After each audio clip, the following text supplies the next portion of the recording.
দেখেন এক লোক জঙ্গলে গেছে কাঠুরিয়া কাঠ কাটতে। তো জঙ্গল থেকে ফেরার সময় সে দেখে যে জঙ্গলের এক জায়গায় একটা বাচ্চা বাঘ পড়ে আছে, ছোট বাঘ।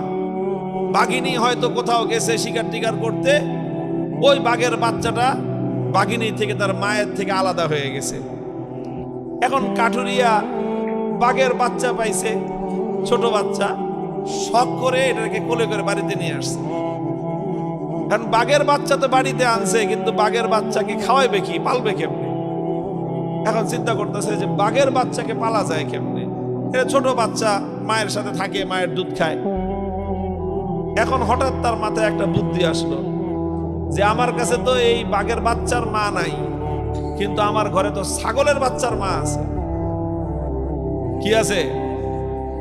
কারণ ছাগল বিয়েছে, ছাগল আছে 2-3টা বাচ্চা। তো চিন্তা করলো দেখি তো এই বাঘের বাচ্চারে নিয়ে ছাগলের দুধ খায় কিনা। তো সে বাঘের বাচ্চাটার মুখ নিয়ে ছাগলের ওলানের মধ্যে লাগাই দিছে। তো ওলানে লাগাই দিই, ওর মুখের মধ্যে ছাগলের ওলান থেকে দুধ আসছে। এখন বাঘের বাচ্চা তো দুধ খাওয়া শুরু করছে। ওর হলো পেটে ক্ষুধা, খাওয়ান দরকার। এটা কি বাঘের দুধ না ছাগলের দুধ, এটা জানার দরকার আছে। কি বলেন? তো ছাগলের দুধ খাওয়া শুরু করছে। ছাগলের দুধ খেয়ে মোটামুটি ভালোই, লোকটা দেখলো যে যাক, তো একটা ব্যবস্থা হইলো যে বাঘের বাচ্চা ছাগলের দুধ খায়। এখন এইভাবে দিন যায়, রাত কাটে। ছাগলের বাচ্চার সাথে রাত্রে ঘুমায়, ছাগলের বাচ্চার সাথে দিনের বেলায় ঘোরাফেরা করে, ওই ছাগলের বাচ্চার সাথে ছাগলের দুধ খায়। এইভাবে দিন গড়ায়, মাস গড়ায় বেশ অনেক দিন চলে গেছে। কয়েক মাস যাওয়ার পরে ছাগলের বাচ্চাও বড় হয়েছে, বাঘের বাচ্চাও বড় হয়েছে। তো ছাগলের বাচ্চা একটু বড় হইলেই তো ছাগলের বাচ্চার মাথায় শিং গজায়, গজায় না? ছাগলের বাচ্চার মাথায় যখন শিং গজায়, তখন দেখবেন নতুন নতুন শিং গজাইলে ছাগলের বাচ্চার একটা প্রবণতা তৈরি হয়, খালি গুতাগুতি করে, ত্রিং বিরিং বেশি করে, যার তার সাথে গিয়ে গুতাগুতি লাগে। নিজেরা গুতাগুতি করে, কুত্তা পাইলে কুত্তার সাথে গুতাগুতি লাগে, বেড়ার সাথে গুতাগুতি লাগে, গাছের সাথে গুতাগুতি করে। এটা হলো ছাগলের বাচ্চার স্বভাব। ব্যাঙ যেরকম নতুন পানি পেলে লাফায় বেশি, এখন যখন ছাগলের এই শিং গজাইছে, ও তো খালি গুতাগুতি করে, একটা একটার সাথে গুতাগুতি লাগে, বাঘের বাচ্চার সাথে গুতাগুতি লাগে। এখন বলেন, বাঘের বাচ্চার মাথায় তার শিং গজায় না, বরং বাঘের বাচ্চার মাথাটা একটু তুলতে নরম নরম। তো ছাগলের বাচ্চা গুতা দিয়ে মজা পায়, নরম জায়গায় গুতা দেয়, দেখে শিং ঢুকে যায়, ও খুব মজা পায় ছাগলের বাচ্চা। এখন বাঘের বাচ্চাও ছাগলের বাচ্চারে দেখা ও গুতা দিতে আসে, ও গুতা দিয়ে উল্টা ব্যথা পায়, কারণ ওর মাথায় তো কি নাই, শিং নাই। এখন বাঘের বাচ্চা খালি কান্দে আর আল্লাহর কাছে দোয়া করে যে আল্লাহ তুমি আমার 2টা শিং দাও। কি দাও? আচ্ছা আপনারা বলেন তো, বাঘের বাচ্চা কতদিন দোয়া করলে আল্লাহ শিং দিবে ওর মাথায়? ভাই, বাঘের বাচ্চা যদি কিয়ামত পর্যন্ত দোয়া করে, আর আমাকে বড় বড় হুজুরদেরকে দিয়ে যদি খতম করায়, মিলাদ শরীফ পড়ায়, দোয়া করায় যে হুজুর দোয়া করে দেন আমি বাঘের বাচ্চা, আমার মাথায় তো শিং নাই, আল্লাহ যেন 2টা শিং দেয়, আল্লাহ দিবে শিং? আরে ভাই, বাঘের বাচ্চার মাথায় কি শিং হবে নাকি?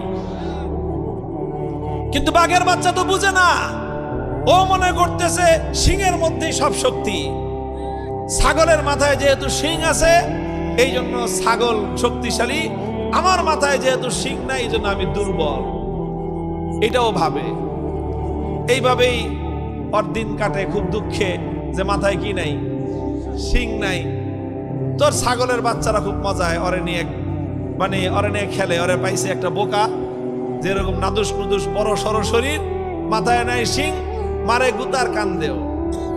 একদিন মাঠের মধ্যে এরকম ছাগল চড়তেছে, সব ছাগলের পাল মিলে এই বাঘের বাচ্চাটারে নিয়ে তামাশা করতেছে। একজনে মাথার মধ্যে গুতা মারে, ও কান্দে। পিছন দিক থেকে লেজের মধ্যে, পাছার মধ্যে আরেকজনে গুতা মারে, ও আবার ঘুরে দাঁড়ায়, পিঠের মধ্যে আরেকটা ছাগলে গুতা মারে। এই সব করতেছে, সব ছাগলের বাচ্চারা নাচতেছে, আর বাঘের বাচ্চাটা কাঁদতেছে। দূর থেকে একটা বড় বাঘ এই দৃশ্যটা দেখছে। এই দৃশ্য দেখে তো বাঘ থক হয়ে গেছে, যেটা পড়লো কোন কলিকাল, ছাগলে চাটে বাঘের গাল।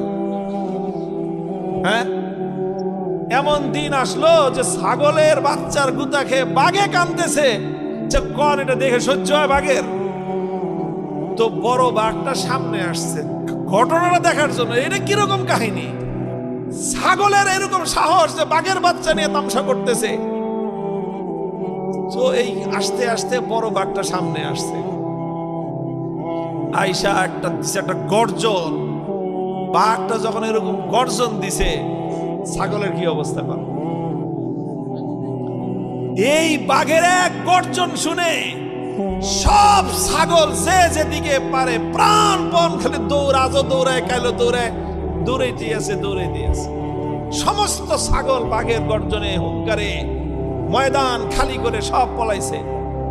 ছাগলেও দৌড়ায়, ছাগলের বাচ্চাও দৌড়ায়, সাথে সাথে বাঘের বাচ্চাও দৌড়ায়।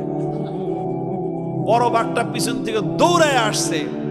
আজকে কিন্তু ও কোনো ছাগল শিকার করতে আসে নাই, আজকে আসছে বাঘের বাচ্চাটার কাহিনী বুঝার জন্য, যে ঘটনাটা কি, বাঘের বাচ্চারে নিয়ে ছাগলে খেলে কেন। ও পিছন থেকে খাবা মেয়েরা বাঘের বাচ্চাটারে ধরছে, দেখে যার বুক কাঁপতেছে। কিরে তুই দৌড়াস কেন? বাঘের বাচ্চারে জিজ্ঞাসা করে বড় বাঘ, তুই দৌড়াস কেন? কয় যে ছাগলে দৌড়াই যেন আমিও দৌড়াই। মানে হলো ছাগলের সাথে থাকতে থাকতে ওর চরিত্রটা হয়েছে কার মতো? এই সঙ্গ দোষে রঙ্গ ধরে। সঙ্গ দোষে তুমি ছাগলের সাথে থাকলা, তুমি বাঘের বাচ্চা হইলে কি হবে? তোমার চরিত্র হবে ছাগলের মতো। কুত্তার বাচ্চার সাথে থাকলে ছাগলের বাচ্চা হইলে কি হবে? ওটা হবে কুত্তার বাচ্চার চরিত্র। বাঘের বাচ্চা কুত্তার বাচ্চা থাকলে সাথে থাকলে ওটার চরিত্র হয় কুত্তার বাচ্চার মতো। বাঘের বাচ্চা ছাগলের সাথে থাকতে থাকতে ওর চরিত্র স্বভাব সব কিছু হয়ে গেছে ছাগলের মতো। ও এখন চিৎকার আর হুঙ্কার শুনে থরথর করে কাঁপতেছে। বাঘের বাচ্চা কয় যে তুই কাঁপস কেন, তুই দৌড়াস কেন? যেই আওয়াজ তুমি করছো, এই আওয়াজ শুনে না বুক কাঁপতেছে, আমার তো শ্বাস বন্ধ হয়ে আসতেছে, এত জোরে আবার আওয়াজ করে। বাঘে বুঝতে পারছে কাহিনীটা কি, যে ওই বাঘের বাচ্চা কোনোদিন বাঘের গর্জনই শুনে নেই। ও ধরে ফেলছে ঘটনাটা কোথায়, কেন এই বাঘের বাচ্চারে নিয়ে ছাগলের তামাশা করতে পারে, কারণটা কি? কারণ একটাই ধরে ফেলছে, ওই বাঘের বাচ্চা নিজে নিজেরে চিনে না। ও যে কি জিনিস ও নিজে জানে না, ও আত্মপরিচয় জানে না। ও দোয়া করতেছে আল্লাহর কাছে যে আল্লাহ আমার মাথায় দুটো শিং দাও। বলদ জানি কথাকার, আরে ছাগলের শক্তি ওর শিংয়ের মধ্যে, বাঘের শক্তি ওর শিংয়ের মধ্যে থাকে। তো বাঘটা বুঝছে যে এই বাঘের বাচ্চার আসলে সমস্যা কোথায়। ও ওর নিজেরে চিনে না, নিজের আত্মপরিচয় জানে না।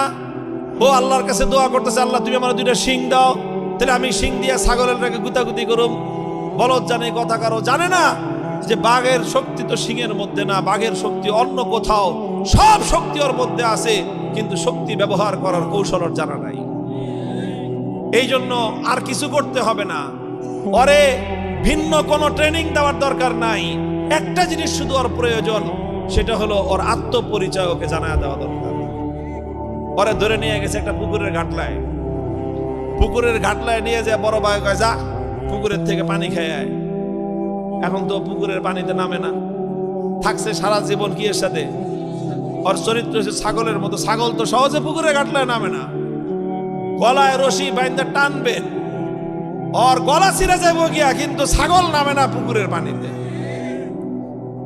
ওর হইছে এই চরিত্র।